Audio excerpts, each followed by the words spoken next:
Hello friends, in my last video I have told you about coding decoding, right? The tricks of coding decoding. So today we are going to learn some examples that are related to coding decoding. Okay, there actually those are methods, means in how many ways, how many types you can do that coding and decoding, etc. Okay, so let's start that. तो friends, last day हम coding decoding के जो video देखे थे तो उसमें हमने share किया था कि जो भी अल्फ़ाबेट्स है उसका प्लेस वैल्यू जो है वो प्लेस वैल्यू में जो नंबर है यानी कि उसका प्लेस वैल्यू जितना है उसको ऐड करके हम लोग कोडिंग डिकोडिंग कर रहे थे, ठीक है। या फिर उसको वो जो प्लेस वैल्यू है उसको एज यूजुअल थॉरोली लिख दे रहे हैं, फिर कोडिंग डिकोडिंग कर रहे थे। ये दो टेक्निक हम लास्ट वीडियो में देखे थे, तो अभी देखेंगे कुछ और, ठीक है, कुछ और टेक्निक्स। तो चले हम स्टार्ट करते हैं। जैसे कि एक क्वेश्चन है पीकॉक, ठीक है। तो यहाँ पर देखिए पीकॉक जो है इसको हम लिखें तो यहाँ पर क्वेश्चन क्या है कि पीकॉक को हम कोड दे रहे हैं, यानी कि इसका कोई प्लेस वैल्यू या ऐसे कुछ नहीं है। पीकॉक को हम कोड दे रहे हैं क्या कि पीकॉक को हम जानेंगे पैरट से, ठीक है। तो यानी कि क्वेश्चन क्या है कि peacock is known as parrot, ठीक है। फिर parrot is known as eagle, ठीक है। फिर eagle is known as swallow, ठीक है। तो फिर आपका क्वेश्चन ये है कि which is India's national bird, ठीक है, national bird of India,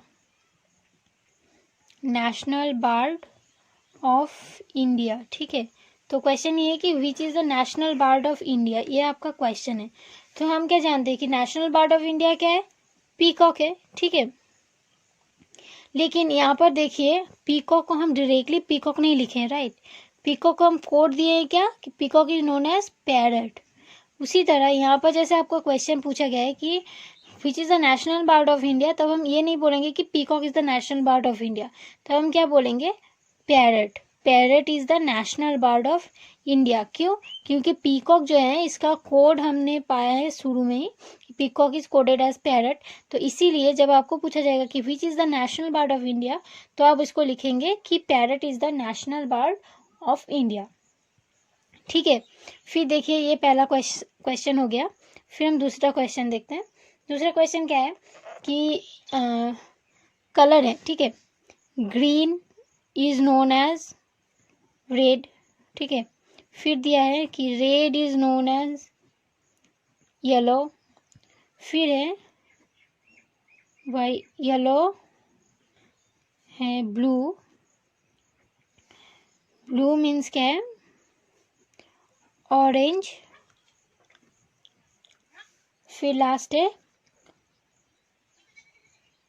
orange is equal to green, ठीक है। ये आपका गिवन है, ये आपका गिवन है, दिया हुआ है ये।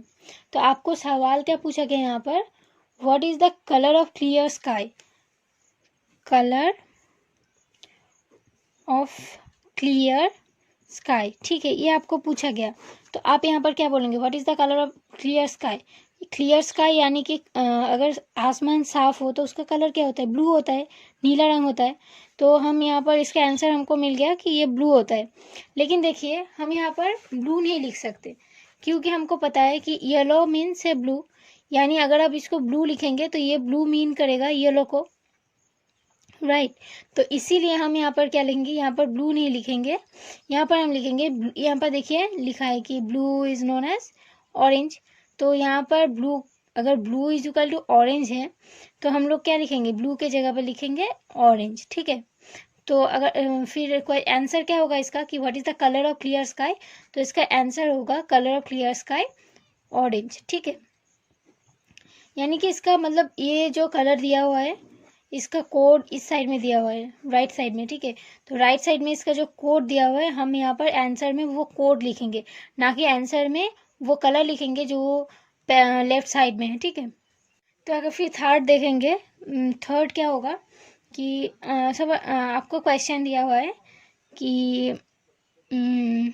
अच्छा, ग्रीन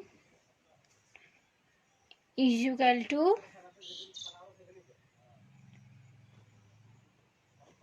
पर्पल, ठीक है।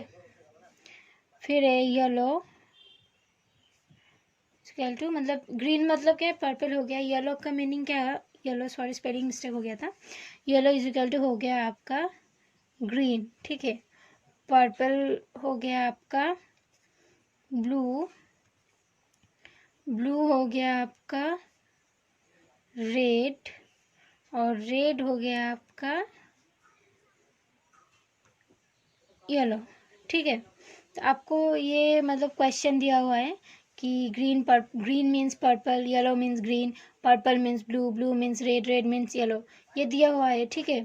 फिर इस गिवन, मतलब ये जो स्लॉट्स गिवन है, इसको हम गिवन को यहाँ पर आपको क्वेश्चन दिया गया है कि what is the colour of blood, what is the colour of blood, ठीक है। आपको ब्लड का कलर पूछा गया है। तो हम जानते हैं कि ब्लड का रंग, कलर क्या होता है, रेड होता है, कि ठीक है।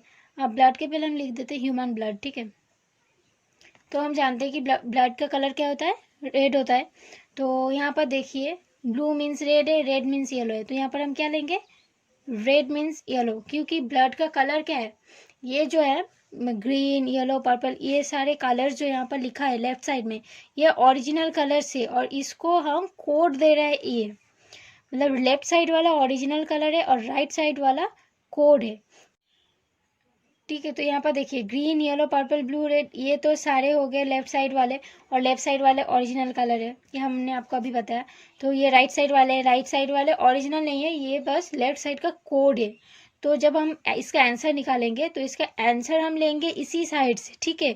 लेकिन आंसर में, मतलब जो आंसर हम लिखेंगे आंसर के जगह पे, यानी कि जिसको हम टिक देंगे, तो वो हम ये लेफ्ट साइड वाले नहीं देंगे, क्योंकि यहाँ पर हमको आंसर जो देना है वो भी कोड लैंग्वेज में ही देना है।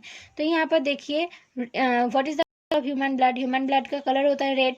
तो यहाँ पर अगर हम रेड लिख दिए तो रेड तो फिर हो गया, अगर हम रेड लिख दे तो इसका आंसर आ जाएगा क्या, हम ब्लू को सिग्निफाई कर रहे हैं। ऐसा क्यों आएगा, क्योंकि हम ये जो है ये सब कोड है, और हमको आंसर कोड में ही, कोड लैंग्वेज में ही लिखना है, यानी कि इसका जो कोडिंग दिया हुआ है उसी को हमको आंसर बनाना है। इसीलिए अगर हम रेड लिखेंगे तो रेड का ओरिजिनल कलर क्या है, ओरिजिनली ये कलर ब्लू है, ब्लू को कोड दिया हुआ है रेड, इसीलिए रेड सिग्निफाई करेगा ब्लू को।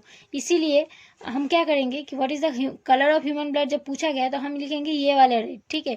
तो ये रेड अगर हम लेंगे तो यहाँ पर हम आंसर की जगह पे रेड नहीं लिखेंगे, बल्कि आंसर की जगह पे हम क्या लिखेंगे, येलो, क्योंकि येलो जो है वो रेड का कोडिंग है। तो इसीलिए हम यहाँ पर रेड का कोडिंग येलो इसके आंसर में आ गया, ठीक है। तो अगर आपको कोई डाउट है इसमें, मतलब आप समझ नहीं पाए या आपको लग रहा है कि यहाँ पर थोड़ा सा गड़बड़ लग रहा है, ऐसा कुछ हो, तो आप कमेंट सेक्शन में बताइए। हम कोशिश करेंगे कि आपका जो भी प्रॉब्लम है उसको क्लियर कर दे, ठीक है। Thank you everyone for being with me. Hope you like it. If you have any issue, then you can ask me in the comment section. And if you find it helpful, then like it and share it with your friends. To stay tuned and get more videos, please subscribe my channel. Thank you.